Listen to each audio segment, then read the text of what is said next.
pena constituyen precedentes de observancia obligatoria a raíz de la ley 3225.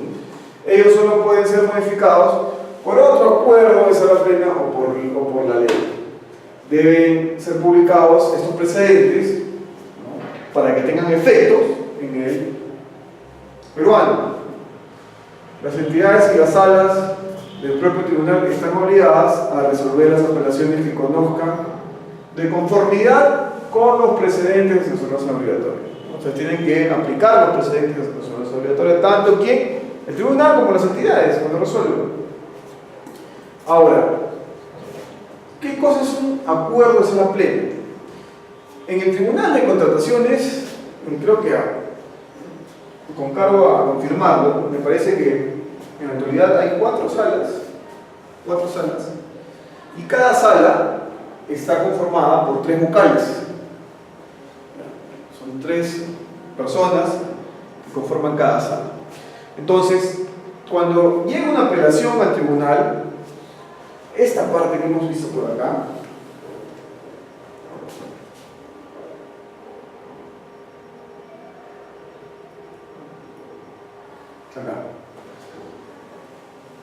acá vemos, ¿no?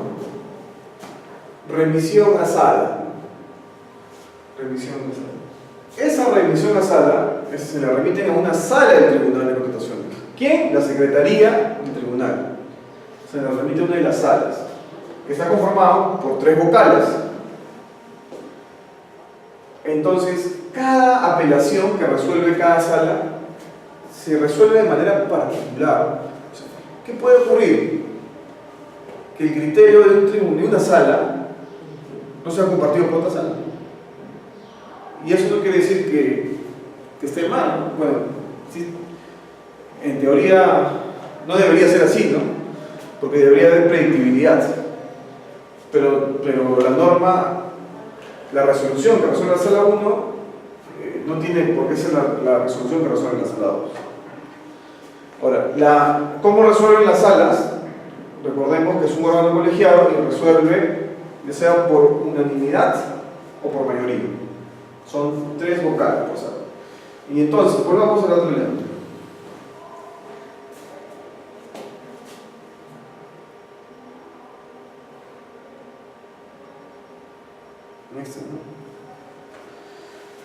Entonces, el acuerdo de sala plena es el acuerdo que realizan todas las salas. Las 4 salas se reúnen. Para llegar a un acuerdo sobre un determinado tema. Es que de repente hay temas que son reiterativos y por ello las salas llegan a un determinado acuerdo. Ese es el acuerdo de sala plena. Acá no sé si habrá internet para ver.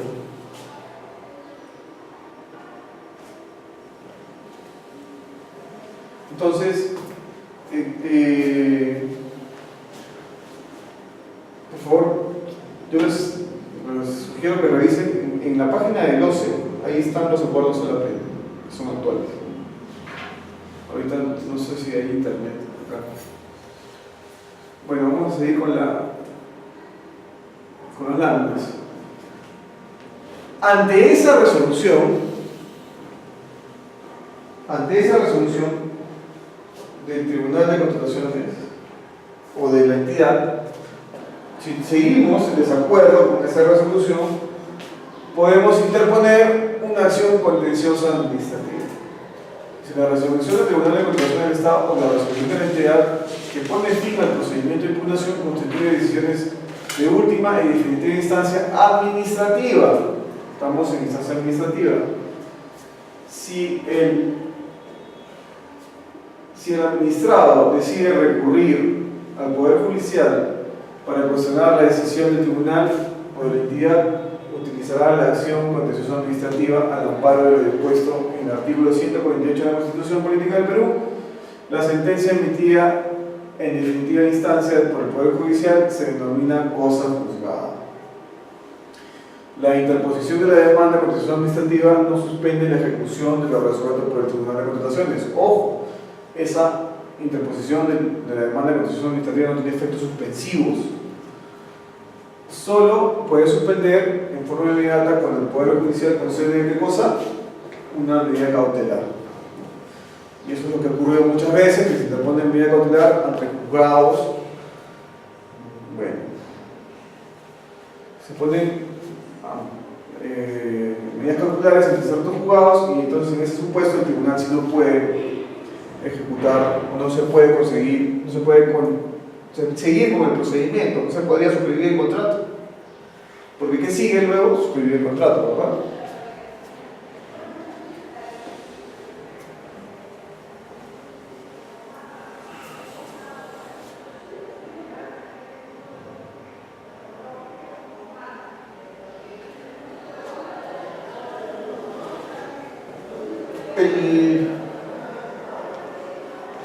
El tribunal, ojo que el Tribunal de Contrataciones del Estado, como les decía, ¿no? Tanto el Tribunal de Contrataciones del Estado como la entidad debería haber predictibilidad en sus decisiones. Es decir, si tenemos unos supuestos de apelación que sean conocidas por dos salas distintas, las dos salas deberían tener el mismo resultado. Existen situaciones donde es evidente de la manera en que va a resolver la sala, pero hay otras situaciones en que no, y eso de qué va a depender. Muchas veces los casos controvertidos vienen por la documentación, la idoneidad de la documentación para acreditar justamente las condiciones que se piden en las bases.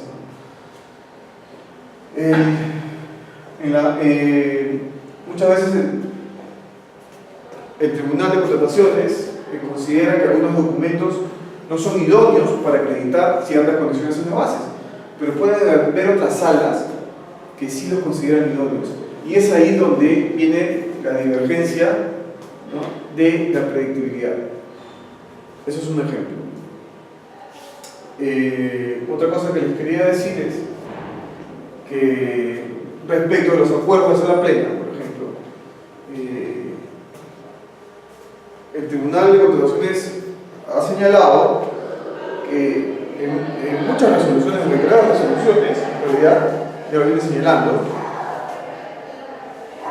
que los documentos, que cuando se solicite, por ejemplo, documentación, vamos a poner un ejemplo, para acreditar el equipamiento estratégico, recuerden que se soliciten las bases, se solicita la entidad, y la entidad o las bases centralizadas dicen que el equipamiento estratégico se acredita pues con contratos de alquiler, contratos de compra-venta, o algún otro documento que acredite la posesión de la máquina, ¿no? Así dicen las bases. Entonces, muchas veces lo que ha ocurrido es que para acreditar ese equipamiento estratégico, los postores o los participantes lo que hacen es presentar una declaración jurada, y lo que ellos quieren es incluir esa declaración jurada como si fueran otros documentos que acreditan la posesión. Lo tratan de incluir en esa parte que se solicita en las bases, ¿no?, que le da la facultad de la base de presentar esos otros documentos.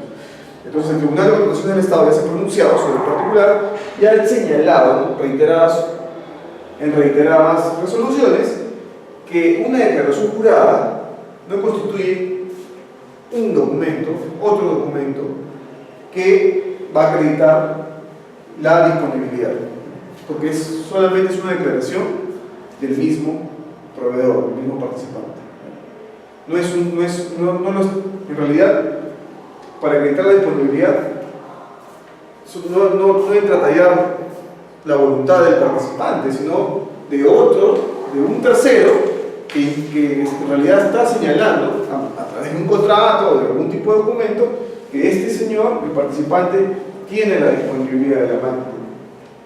Entonces, en conclusión, para cerrar esa idea, es que las declaraciones juradas no se pueden presentar como documentos, como si fueran documentos para acreditar, por ejemplo, en el caso de la maquinaria, la disponibilidad de la maquinaria. Bien.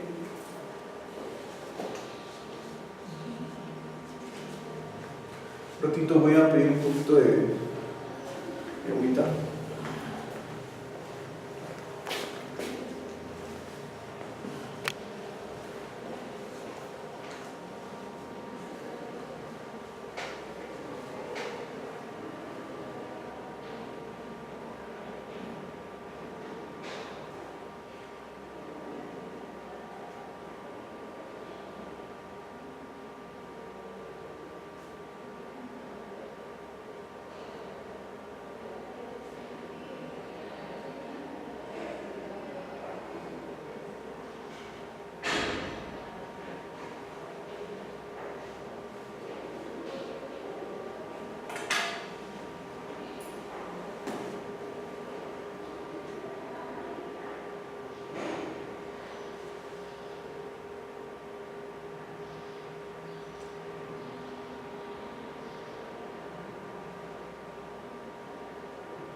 Bueno, ahora vamos a seguir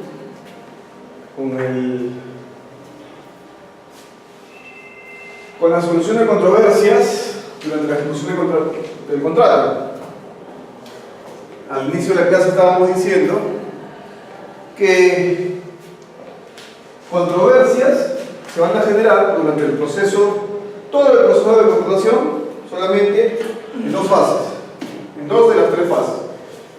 En la fase de procedimiento de selección, que la controversia se genera entre quién, entre los participantes opostores con el comité de selección o el órgano encargado de las contrataciones. Y en la fase de ejecución contractual, las controversias se van a generar pues entre el contratista ya, porque ya suscribió el contrato, recordemos, con la entidad.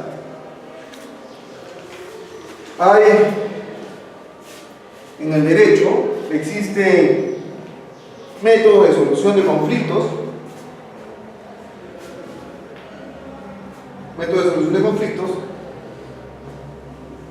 que la norma de contrataciones ha recogido algunos de ellos. Recordemos algo, que todos tenemos intereses, todos como personas naturales o jurídicas tenemos intereses, todos somos interesados. Es a raíz de esos intereses, que queremos satisfacer esos intereses, que se generan los conflictos de interés. Entonces, un conflicto de interés se da cuando existe una contraposición de intereses. Una contraposición de intereses. La manera de resolver estos conflictos, jurídicamente, desde el punto de vista jurídico, doctrinario, se da por estos métodos. La autotutela, la autocomposición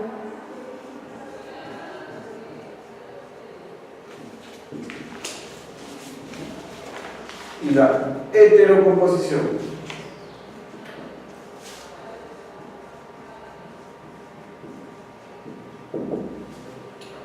Esos son los mecanismos que existen para resolver conflictos.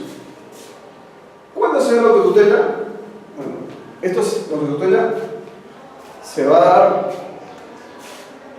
cuando existe una agresión, lo que se conoce como legítima defensa, ¿no? Cuando alguien te agrede, o cuando agrede la posesión, tu posesión, la posesión, por ejemplo, de algún inmueble, tenemos todo el derecho a defendernos de esta manera, con la tutela. Eso se llama legítima defensa. Pero también podría darse un conflicto que no tenga que ver con agresiones, sino con ciertos intereses de las partes, como he dicho. La clave de acá son los intereses. Dos partes tienen intereses sobre determinados hechos, determinada cosa. Entonces, esas partes pueden resolver su conflicto ellas mismas, por acuerdo, o como no. O podrían delegar esa resolución de conflicto a un tercero. Si las partes resuelven su conflicto ellas mismas, eso se llama método autocompositivo. Es un método autocompositivo. En la legislación peruana, este método autocompositivo se va a materializar en la conciliación. Es una manera de resolver los conflictos a través de este método. O también puede ser en la transacción, que está recogido en el Código Civil. Esa es la legislación peruana. Pero en materia de contrataciones, solamente se va a dar a través de este método de autocomposición, a través de la conciliación. Entonces, en materia de contratación pública, el método autocompositivo para resolver el conflicto que existe entre el contratista y la entidad es la conciliación. La conciliación. Sin embargo, cuando no cabe esa solución del conflicto entre las mismas partes, porque acá no entra ningún tercero. Recordemos que el conciliador no resuelve nada, no es un tercero que resuelve, el conciliador solamente es una guía. Está ahí el conciliador porque existe todo un aparato estatal que le ha otorgado ciertas facultades de llevar, de guiar la solución por mutuo acuerdo de ambas partes, que están en conflicto, para que esto se ponga en un acta que va a tener carácter de cosa juzgada. Pero en el supuesto de que las partes no acuerden, lleguen a un acuerdo ellas mismas, o no quieran llegar a un acuerdo ellas mismas, sino quieran delegar esa competencia, esa facultad a un tercero, acá estamos hablando del método heterocompositivo. En el método heterocompositivo, entonces, delegamos esa facultad de resolver el conflicto a un tercero. Por ejemplo, yéndonos al Poder Judicial. El Poder Judicial, pues obviamente, estamos materializando este tipo de metodología heterocompositiva de acuerdo a la doctrina del derecho. Pero como sabemos cómo funciona el Poder Judicial, eso debería ser lo ordinario también en materia de contratación pública, ¿no? Que los contratos públicos, cuando hay conflicto, se llevan al Poder Judicial, pero imagínense cuánto tiempo demoraría en el Poder Judicial. ¿Cuánto demora un juicio en el Poder Judicial?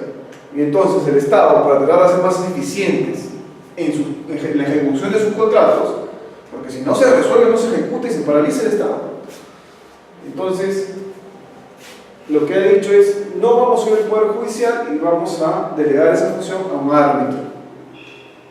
Ese es el método heterocompositivo recogido en la Ley de Contrataciones del Estado. Entonces, cuando se genera una controversia, es decir, cuando existe un conflicto de interés entre el contratista y la entidad, la manera de solucionarlo va a ser por conciliación o arbitraje. Conciliación o arbitraje. Pero además existe algo que se llama Junta de Resolución de Disputas, ¿no? La Junta de Resolución de Disputas. Que esa Junta de Resolución de Disputas También va a ser un mecanismo para que resolver un conflicto durante la ejecución de un contrato, pero de un contrato de obra. Solamente se va a dar en el caso de obras. ¿Ya?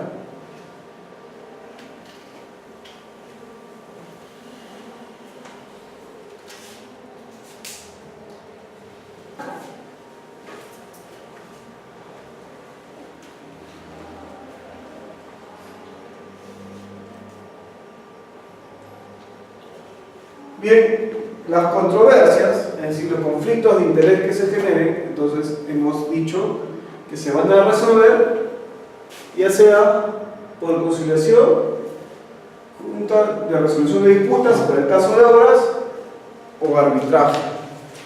Y arbitraje institucional. Ahora vamos a ver.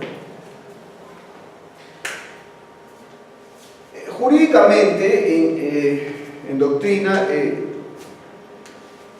jurisdicción se le llama a aquel que tiene la competencia, aquel órgano o institución que tiene la competencia de resolver un conflicto de interés. Y el único que tiene jurisdicción estrictamente, porque tiene todos los atributos de la jurisdicción, es el Poder Judicial.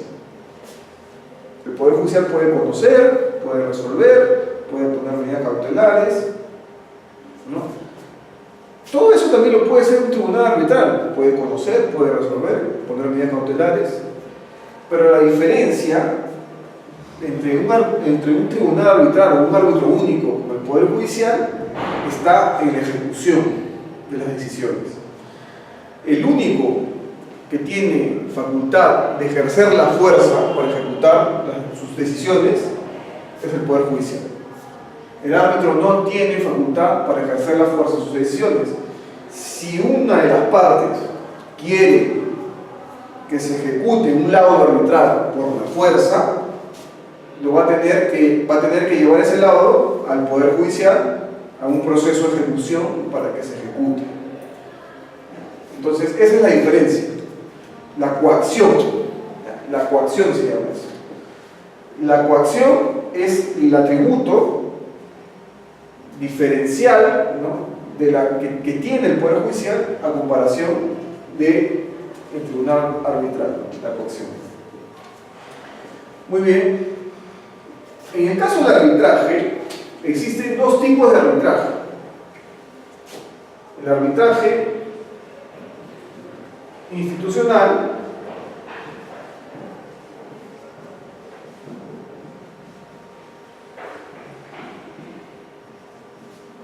o el arbitraje ad hoc. Son los dos tipos de arbitraje que se recogen en la legislación peruana. ¿Y cuál es la diferencia?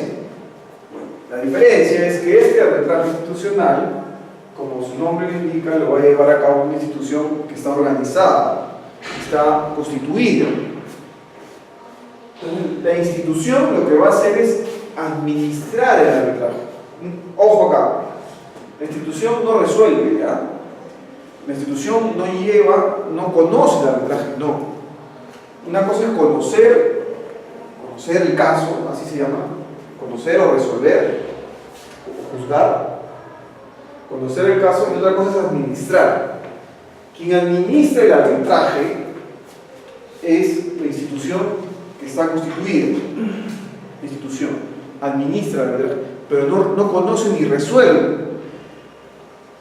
Esta institución constituida, por lo general, cada institución tiene su reglamento. Esto es la tercera no tribunal. Su reglamento. Cada institución tiene su reglamento interno, ¿ya?, sus propias reglas.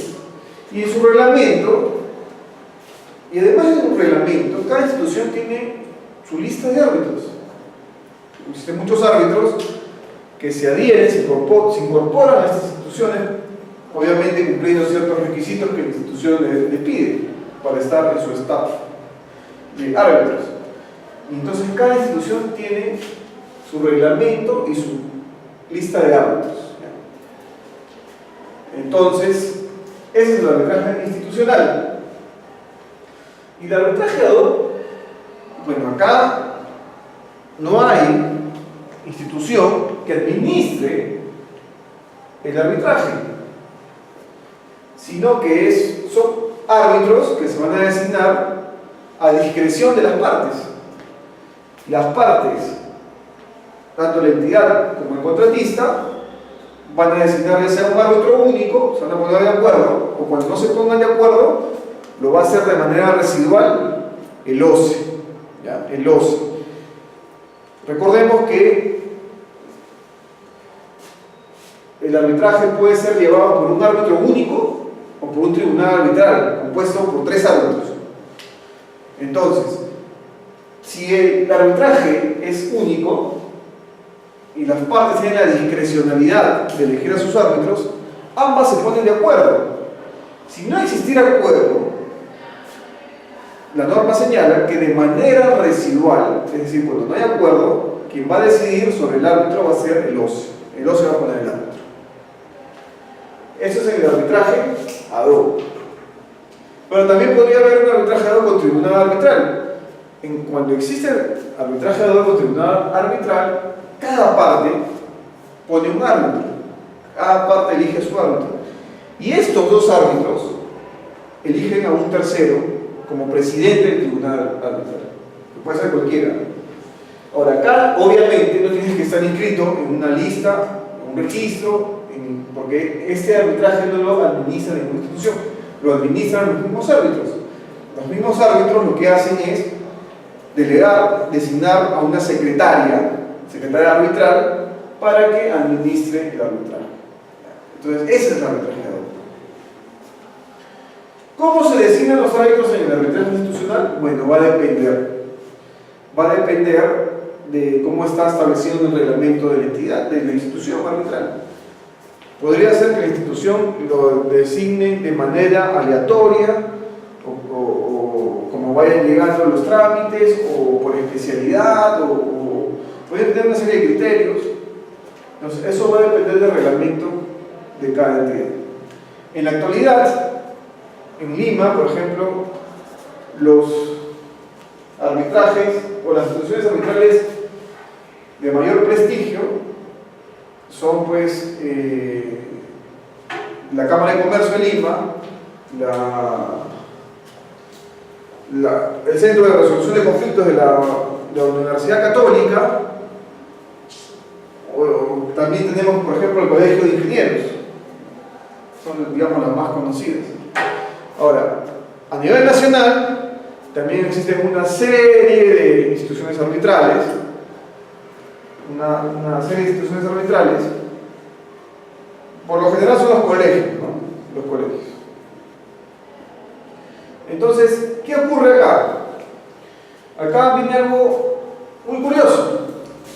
En el marco del decreto legislativo 1017, que era la ley de contrataciones anterior a la vigencia de esta ley, antes de la vigencia de la ley 30225, el arbitraje por defecto, o sea, el arbitraje por default, por defecto, era el arbitraje ad hoc. Es decir, si no se incluía una cláusula arbitral que señale que el arbitraje va a ser institucional, si no se incluía nada, si no se decía nada respecto al tipo de arbitraje, si no se señalaba que tenía que ser institucional, se entendía que el arbitraje iba a ser ad hoc. Eso en el marco de la norma anterior. En el marco de esta norma, esa situación se ha cambiado, ha dado un giro de 180 grados. En el marco de esta norma, el arbitraje que va a ser por defecto es el arbitraje institucional, más que por defecto, el arbitraje obligatorio es el institucional. Ya no hay margen, solamente va a haber margen de arbitraje ad hoc para aquellas controversias que vengan de contratos cuyos montos sean menores o iguales de 25 UITs. 25 UITs. Cuando un contrato tenga ese monto, hasta ese monto, entonces ahí sí podría haber un arbitraje ad hoc. Un arbitraje ad hoc. Y ya no un arbitraje institucional. ¿Por qué se hizo esto? Bueno, hubo una serie de motivos para hacer este cambio, porque en principio se señalaba de que cuando el arbitraje es ad hoc, era mucho más fácil de que existan, por ejemplo, actos de corrupción, que al contrario del arbitraje institucional. Pero yo creo que eso es muy relativo, ¿no?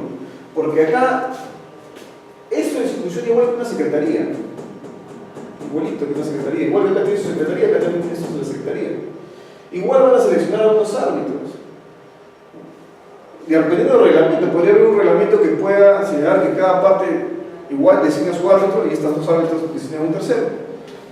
Al fin y al cabo, yo les comento algo, en la realidad lo que ocurre es que todos los árbitros que están en estas listas de arbitrajes institucionales son los mismos que el entrenador.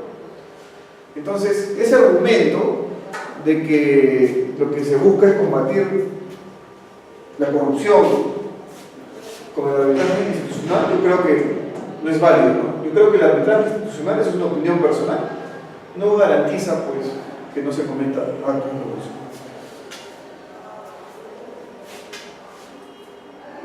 Otra cosa, un arbitraje ad hoc, la vez pasada, estos son comentarios pensados, para que veamos la realidad, ¿no? Las decisiones políticas, porque esto más que todo son decisiones políticas, ¿ya? ¿A quién interesa que los arbitrajes sean institucionales? Acá el señor dice millones de soles, ¿sabes? De por medio. Un arbitraje ad hoc que cuesta más o menos 200.000 soles, es el mismo arbitraje ad hoc, o sea, el costo de los honorarios del árbitro con el secretario arbitral, se sumarían alrededor de 200.000 soles. En la Cámara, en la Católica podría estar costando 800.000 soles, ¿ya? El mismo arbitraje. Y en la Cámara de Comercio de Lima podría estar costando 1.000.000 de soles. Entonces, eso también, ¿qué hace? Encarece el sistema de justicia, encarece todo el sistema de contratación pública. Porque eso, ¿quién lo va a pagar? Nosotros, con los impuestos. Los honorarios los pagamos nosotros. ¿Los honorarios cómo se pagan? Va a depender. Por lo general, lo que hacen los árbitros es que cada parte pague los honorarios 50%, 50%. ¿Ya? Pero podría ser que también, por si ordena que una de las partes, la parte vencida, pague también. Podría ser, porque no hay una regla. Eso va a depender de la decisión de cada árbitro.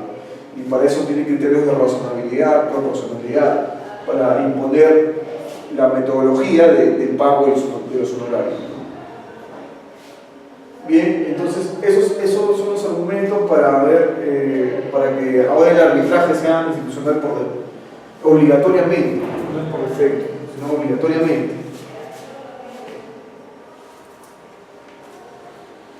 La conciliación.